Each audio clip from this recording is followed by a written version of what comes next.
Ja, herzlich willkommen, liebe Fans und Freunde, bei unserem neuen YouTube-Dreh.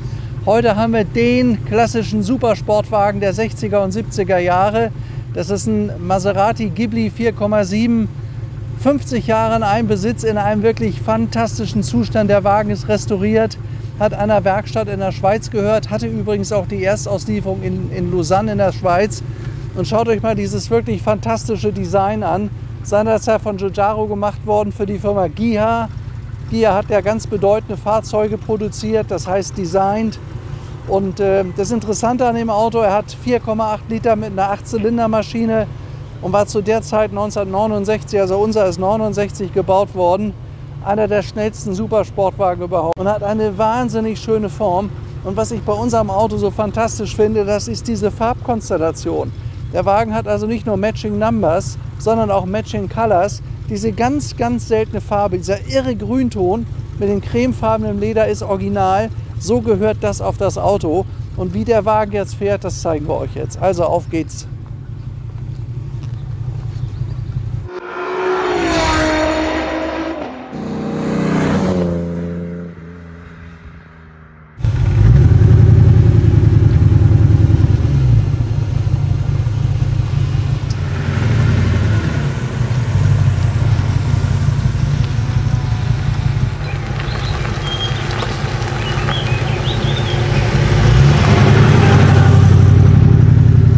Ja, da wollen wir unsere 8 Zylinder mit 315 PS mal in Bewegung setzen. Also was man gleich hört, irrer bulliger Sound. Maserati ist ja seinerzeit überhaupt die Marke gewesen. Übrigens hier am Lenkrad gut zu erkennen an dem Dreizack. Das war deren Logo, das sieht man vorne auch im Kühlergrill. Habt ihr ja vorhin schon ganz kurz gesehen. Und das hier ist alles typisch italienisch, aber schon im Schick der 70er Jahre. Das ist zwar losgegangen 1967 mit dem Auto, aber das ist eigentlich schon vom Design, ist das schon Anfang 70er Jahre. Also ein irrer Sound und er war seinerzeit mit das teuerste Auto überhaupt. Also so ein Wagen hat damals 73.000 Mark gekostet. Da ist ein Iso Griffo, ja auch ein riesen Supersportwagen, 16.000 Mark billiger gewesen.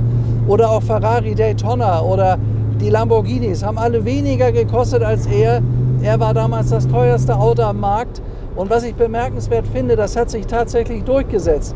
Also von dem Auto sind 1250 Stück gebaut worden, minus 150 Fahrzeuge als Ghibli Spider, der ist ja ganz selten. Gibt also nur 150 gebaute Ghibli Spider. Das ist ein Coupé. Ghibli Spider kostet heute teilweise 1 Million und drüber, wenn es ein gutes und ein echtes Auto ist. Und so ein Coupé, die kosten also, ich sag mal, zwischen 250 und 350.000 Euro. Und das hängt ganz, ganz stark am Zustand. Oh, das Sound ist ja toll, ne? Der verschluckt sich zwar noch ein bisschen, da muss wieder ein bisschen gefahren werden. Ja, aber richtiger Supersportwagen. Das Gefühl vermittelt sich gerade sofort. Der schiebt hier gut hoch. Man darf nicht vergessen, er hat fast 5 Liter Hubraum mit einer 8-Zylinder-Maschine. Und das spürt man. Also ganz edles italienisches Holz-Sportlenkrad hier gelocht. Original Maserati-Lenkrad. Dann hier die Armaturen. Ging immerhin bis 300 Stundenkilometer und der Wagen ist ja tatsächlich 260 Kilometer schnell gewesen. Und das, was ich jetzt hier so sagen kann zum Fahrwerk, vermittelt sich, dass der satt auf der Straße liegt. In den Kritiken damals hieß es ja so ein bisschen, also da hinten hatten sie das alles noch ein bisschen altmodisch verbaut, hatte so eine Hinterradführung, eine Hinterachsführung wie ein LKW, das kann ich jetzt nicht feststellen. Aber auf jeden Fall ist es ein Auto, was richtig Power gehabt hat, was richtig zur Sache gegangen ist. Maschine hört sich toll an. Es gab übrigens in den 50er Jahren den super Rennwagen 450S und auf dieser 450S Maschine, die ja sehr, sehr viele Erfolge errungen hat, gründet dieser Motor hier.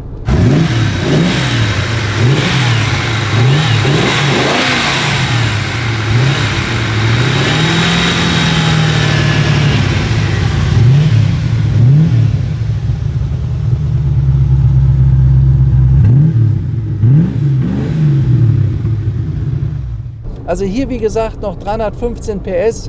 Auto wiegt knapp 1550 Kilo. Das ist eigentlich eine ganze Menge. Aber damit 260 Sachen schnell zu fahren, das war was. Und übrigens, unser Auto hat eine Automatik. Also da mag es jetzt Leute geben, die finden das nicht so gut. Aber ich kann euch sagen, es fährt sich sehr kommod, die schaltet gut. Hier vorne könnt ihr das sehen, einer der ersten Automatikgetriebe in solchen Sportwagen überhaupt. Ja, ja. Er hat Brause, man merkt das. Also er geht richtig schön los.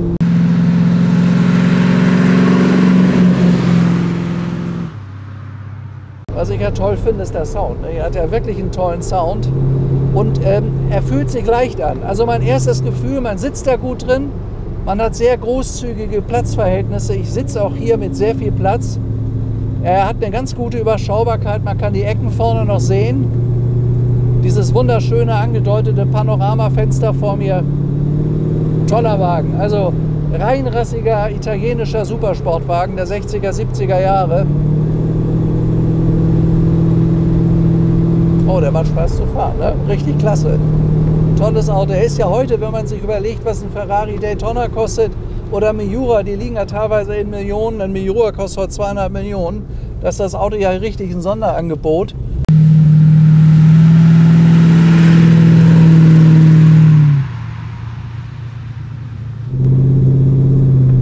Oh, hört sich knackig an. Tolles Auto. Also macht mir jetzt schon Spaß, kann ich sagen. Ich hoffe, wir haben nachher noch ein bisschen freie Fahrt hier. Ponton? Wo ist ein Ponton? Stand da links auf dem Parkplatz. Echt? Mhm. Na gut, ein Ponton kann man jetzt hier mit dem Ghibli nicht ganz vergleichen, aber wie gesagt, 5 Liter Hubraum mit 8 Zylindern, das ist immer ein Argument. Also das sind immer Argumente, echte 8 Zylinder, echte 5 Liter Hubraum, also 4,8 sind es ja hier genau genommen. Das ist einfach ein Argument und über 300 PS. Und dann sieht man ja auch, dass die Windschnittigkeit von dem Auto durch dieses schöne Design auch wirklich gegeben ist.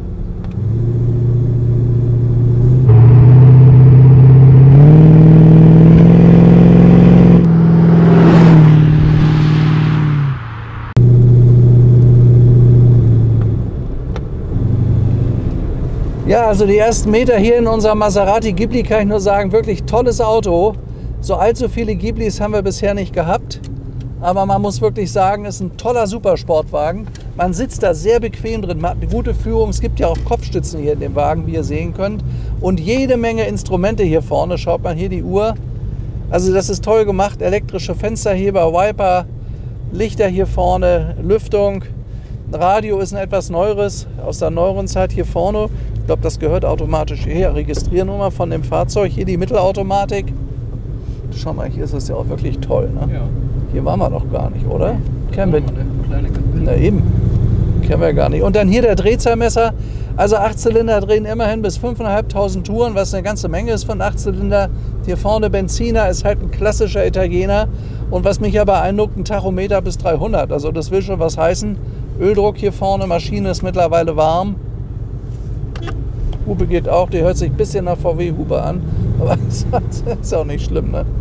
Ach, da ist es ja toll da vorne, guck mal da, das ist ja wirklich schön. Aber ich weiß nicht, ob man da hinkommt. Ja, doch, das, doch, das ist ja nett da. Ja.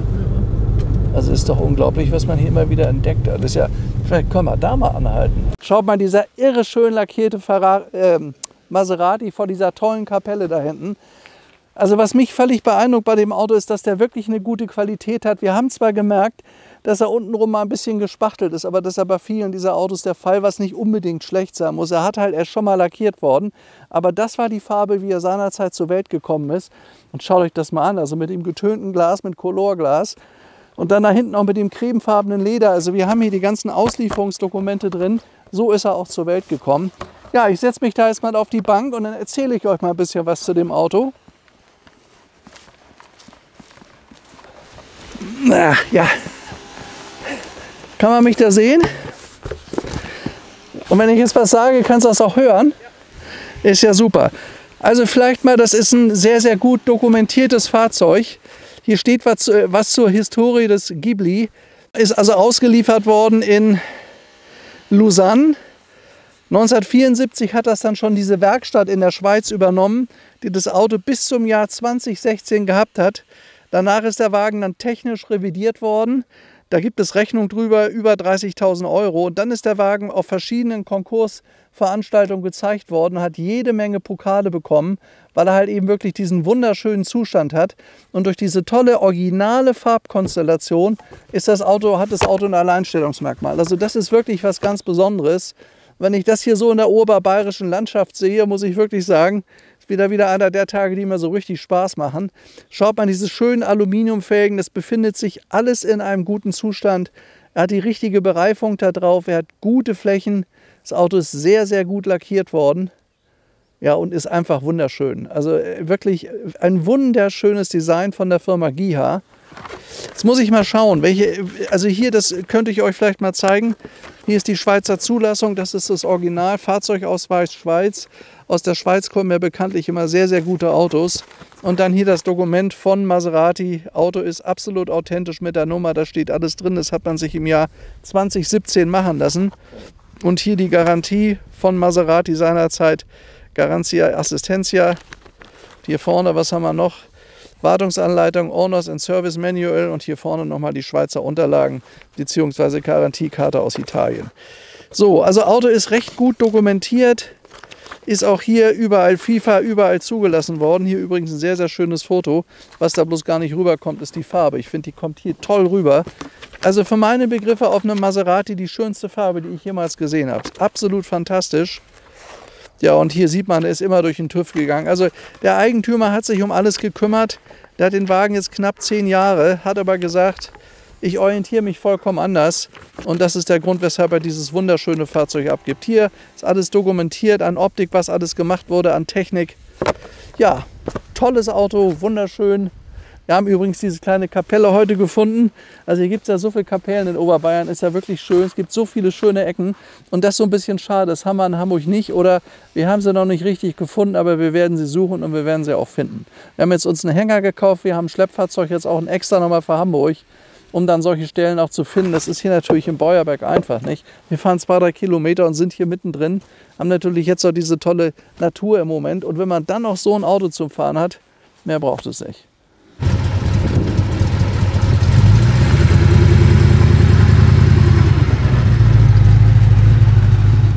Übrigens ganz bemerkenswert, das haben wir bei vielen Autos nicht, bei diesem haben wir das. Die Kilometer, die ihr hier seht, die 84.772, ist die originale Laufleistung von dem Wagen. Das heißt, der Wagen hat relativ wenig Kilometer und das hat halt immer damit zu tun, wenn ein Auto fast 50 Jahre an einem Vorbesitz ist und es ist hier dokumentiert, kann man das natürlich toll nachverfolgen. Und die Leute, die dieses Fahrzeug besessen haben, die gibt es heute noch, die kann man auch befragen. Und meine persönliche Erfahrung ist immer gewesen, Schweizer Autos in der Regel immer wirklich gut. Und das ist hier ein durchweg ein Schweizer Auto gewesen, was Erstauslieferung Lausanne hat. Das ist ja am Genfer See, wie ihr wisst. Also wirklich ein tolles Auto. Und es gibt ja, ich habe ja viele schon gehabt in Rot oder in Weiß oder in Silber. Aber dieses Grün mit dem Beige innen, mit dem Colorglas, das finde ich sensationell von der Farbe. Maschine klingt sehr gut, er hat richtig Sound, er drückt auch. Nur haben wir hier eins leider nicht, eine tolle Autobahn. Im Grunde würde ich mit dem gerne mal auf die Bahn gehen, weil die Strecke München-Salzburg ist ja meistens auch immer völlig verstaut und voll und dann ist viel 120, also richtig ausfahren können wir den hier leider nicht. Aber ich kann euch sagen, also wer sagt, ich möchte einen tollen Gebrauchsklassiker haben, wo eine 3 davor steht, plus minus, ist hier super, super angezogen mit dem Auto, hat auch eine ganz wertstabiles Fahrzeug, weil Ghiblis, es gibt nicht viele, sind wunderschön, sind zeitlos schön, man kann viel damit machen. Er hat übrigens einen 100-Liter-Tank, er verbraucht so um die 15, 16 Liter, das denke ich mal. Ist aber ansonsten wirklich ein fantastischer Wagen. Ach, guck mal, hier ist wieder die ganze Touristengalerie. Gut, dass wir hier nicht gedreht haben. Das ist die Abteilung Mittagspause. Ja, schönstes Wetter heute, macht so ein Auto wirklich Spaß. Also was mir auffällt, er liegt wirklich sehr satt und sehr weich auf der Straße. Er ist gut gefedert, hat sehr, sehr gut geformte Sitze. Man sitzt gut da drin. Also Sitzposition, das ganze Handling von dem Auto, Übersichtlichkeit finde ich hervorragend. Und Bremsen natürlich hat er bei der hohen Geschwindigkeit, die er fahren kann, 4 Scheibenbremsen. Das spürt man auch, er zieht nicht nach links und nichts nach rechts. Es funktioniert alles. Ist ja wie gesagt auch technisch komplett alles gemacht worden bei dem Auto. Kann aber natürlich, gerade beim Italiener, darauf sind wir hingewiesen, das sind immer so wie Rennpferde. Ein Rennpferd ist auch schnell mal verschnupft und erkältet, immer gleich eine Decke drüber legen. Das ist halt ein waschechter Italiener, das ist kein Mercedes. Bei Mercedes funktioniert immer, wie bei VW auch, beim Italiener nicht unbedingt. Da kann immer mal was sein, aber dafür hat man halt einen reinrassigen Sportwagen, der wunderschön ist. Das verhält sich aber Frauen ähnlich, ohne darauf jetzt weiter eingehen zu wollen.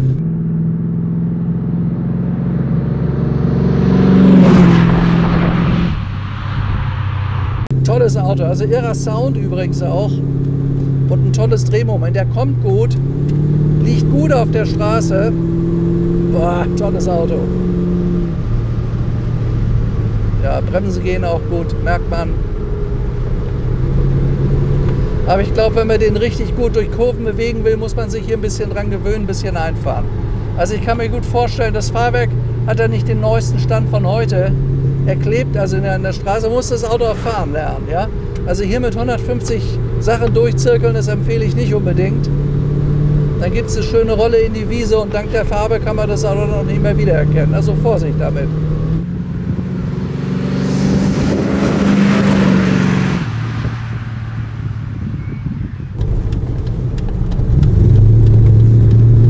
Donnert schön, hat einen richtig tollen Sound. Das ist halt kein 12-Zylinder, aber der teuerste Supersportwagen der 60er, 70er Jahre.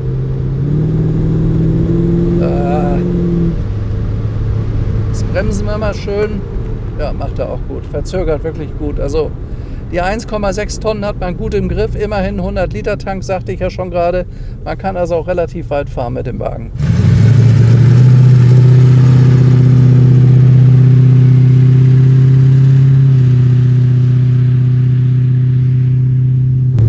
Was mir eben gerade aufgefallen ist bei genauer Betrachtung, das gesamte Armaturenbrett ist ja hier aus Leder. Das könnt ihr an der Naht hier auch gut sehen, man fühlt das auch. Und das ist das erste Leder. Das heißt, hier innen ist der Wagen noch im Originalzustand. Alles, was ihr hier sehen könnt mit den fein abgesetzten Nähten, das ist alles noch original. Und das ist auch ein Zeichen dafür. Also oft sehen die innen sehr ungepflegt aus, die italienischen Sportwagen aus der Zeit, weil sie viel in der Sonne waren oder sonst nicht gut gepflegt wurden. Aber das sieht sehr, sehr gepflegt aus und das ist das erste Leder noch. Das heißt, das Auto ist nicht restauriert worden. Alles original. Auch die Instrumente befinden sich in einem sehr, sehr sauberen, sehr, sehr gepflegten Zustand. Könnt ihr auch hier vorne sehen. Das ist der Original-Tacho, Original-Drehzahlmesser. Das ist alles sehr, sehr sauber. Und das finde ich wichtig, auch hier vorne. Das originale Leder, da ist noch nie was dran gemacht worden, auch hier nicht. Also ist wirklich ein sehr guter Maserati. Und ich bin der Meinung, das ist auch wirklich was für eine Sammlung. Und dadurch, dass es wenig gibt von dem Auto, gerade in dieser tollen Farbkonfiguration, ist das hier echt eine Empfehlung von mir. Also so einen Wagen gibt es nur ganz, ganz wenig im Angebot und in dieser Farbe überhaupt nicht. Also ich finde, er sieht in der Farbe, deswegen hat er wahrscheinlich auch so viele Pokale gewonnen überall. Hat ja überall erste Preise gemacht, der Wagen. Das ist die Farbe, das ist die Gesamtkonstellation. Historie passt, ganze Geschichte ist dokumentiert. Er hat alle Gutachten. Er hat alle Pässe, FIFA und all das, was es gibt. Er ist innen hier schön original, hat draußen die Originalfarbe, ist Matching Numbers. Also all das, was man heute verlangt von einem wirklich guten Klassiker, kann der Wagen vorweisen. Und er macht Spaß zu fahren, muss man wirklich sagen. Hinten ist ja noch ein Riesenplatz. Wenn ich da Koffer mitnehmen will oder so, da passt richtig was hin. Also ich kenne eine ganze Menge Sportwagen, da passt nicht mal die Hälfte rein. Das ist ein Auto, kann man richtig toll bewegen, kann weite Strecken damit machen. Er fährt sehr entspannt auch durch diese tolle 8-Zylinder-Maschine. Guter Reisewagen. Das Auto hat einen hohen Nutzen, hat einen sehr, sehr interessanten Geldanlage-Gesichtspunkt und er ist wunderschön. So, das ist das Fazit, was ich über diesen Ghibli ziehen kann. Tolles Auto, Baujahr 69, muss man sich mal überlegen. Der Wagen ist mittlerweile 53 Jahre alt. So tolle Autos haben die schon vor 53 Jahren gebaut. Immerhin 69. Ach ja, übrigens noch was ganz Interessantes, da muss ich mal die Schalter suchen. Er hat ja vorne elektronische Lampen, die also dann hochfahren. Die stehen zwar ein bisschen stark im Wind, sieht aber auch echt cool aus. Das müssen wir gleich mal suchen, wo das ist. Das habe ich mir eben gerade gar nicht angeguckt.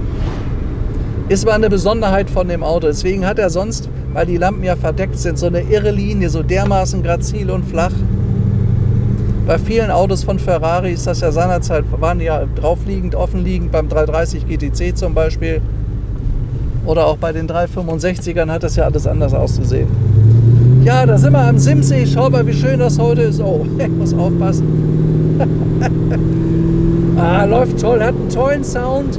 Also ein richtiger Sportwagen. Ist auch sofort auf höherer Geschwindigkeit. Er schiebt schön. Man kann ihn sehr, sehr schaltvoll fahren. Er hat einen tollen Sound. Und er ist einfach wunderschön. Das ist ein schickes Auto. Total schickes Auto.